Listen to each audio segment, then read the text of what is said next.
বালি পাচার মামলায় এবার আদালতে বিস্ফোরক দাবি ইডির। বিচ্ছিন্ন ঘটনা নয়, সংগঠিত অপরাধ। ইডির তরফে এমনটাই জানানো হয়েছে।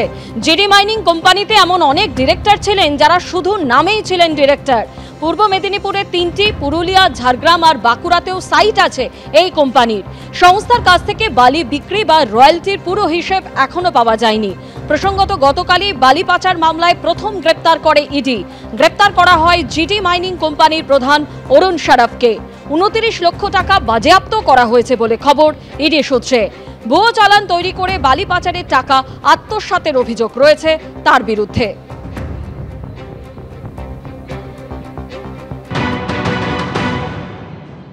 এখনো পর্যন্ত আমরা যেটা পেয়েছি 78 কোটি টাকার কারচুপি পেয়েছি, মানি লন্ডারিং এর অফেন্স। এখনো পর্যন্ত ইনভেস্টিগেশন সবে শুরু হয়েছে। উদ্ধার হচ্ছে নগদ 29 লক্ষ টাকা। অন্যদিকে পানশালার আড়ালে নারী পাচার মামলার তদন্তে ইডি। বিভিন্ন জায়গায় তল্লাশি অভিযান চালানো হয়। 7 জায়গায় তল্লাশি অভিযান চালায় ইডি।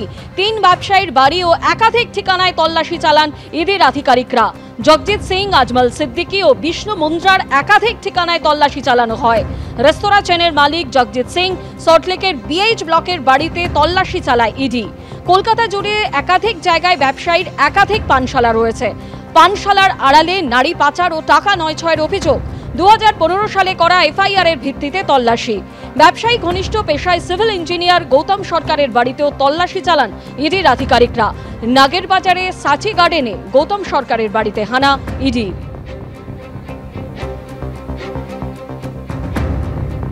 মহিলা পাচার মামলায় ইডির ম্যারাথন তল্লাশি অভিযান আজ সকাল থেকে একসঙ্গে 7টি জায়গায় ইডি আধিকারিকরা তল্লাশি অভিযান চালাচ্ছেন। আমরা সল্টলেকের FE ব্লকে রয়েছি। এখানে সিদ্দিকী হাউস, আজমল সিদ্দিকী এক ব্যবসায়ী, তার বাড়ি, এবং এই ছাড়াও সল্টলেকের জগজিৎ সিং আরেক ব্যবসায়ী, যার একাধিক বার রয়েছে বাগুইহাটি এলাকায়, বিধাননগর এলাকায়, তার বাড়িতেও ইডি আধিকারিকরা রয়েছেন। এবং আরেক ব্যবসায়ী বিষ্ণু মুন্দ্রা, তার লেক টাউনের বাড়িতে পৌঁছে গেছেন ইডি আধিকারিকরা। একসঙ্গে তল্লাশি অভিযান। এবং যেটা ইডি সূত্রের খবর, যে একটা অভিযোগ ছিল যে বিয়ার বার এবং সেই বারের ব্যবসার আড়ালে মহিলা পাচার করা হতো, এবং সেই মহিলা পাচারের অভিযোগ বিধাননগরের একটি থানা হয়। এবং সেই মামলার তদন্ত করতে গিয়ে ইডি আধিকারিকরা তদন্তভার নিজের হাতে নেন এবং তারা যেটা জানতে পারেন যে মহিলা পাচার করে বিপুল অঙ্কের টাকা কিন্তু নয়ছয় করা হয়েছে এবং সেই টাকা মানি লন্ডারিং করা হয়েছে। এবং আজকে সকাল থেকে সেই টাকার সন্ধানে, অর্থাৎ মহিলা পাচার করে যে বিপুল অঙ্কের টাকা এই ব্যবসায়ীদের হাতে ছিল, জগজিৎ সিং, বিষ্ণু মুন্দ্রা, আজমল সিদ্দিকী, সেই টাকা কিভাবে ঘোরানো হয়েছে, কিভাবে মানি লন্ডারিং করা হয়েছে এবং আলটিমেট বেনিফিশিয়ারি কারা, সেটা নিয়েই কি তদন্ত।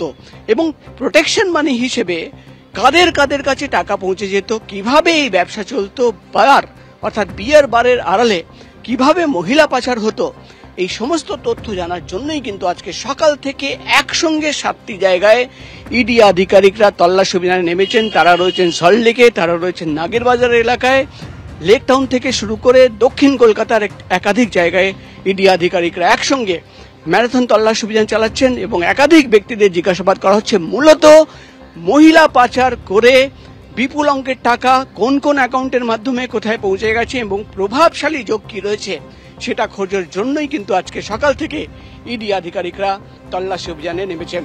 ক্যামেরায় সুবীরের সঙ্গে প্রকাশ সেনা, ABP আনন্দ, কলকাতা।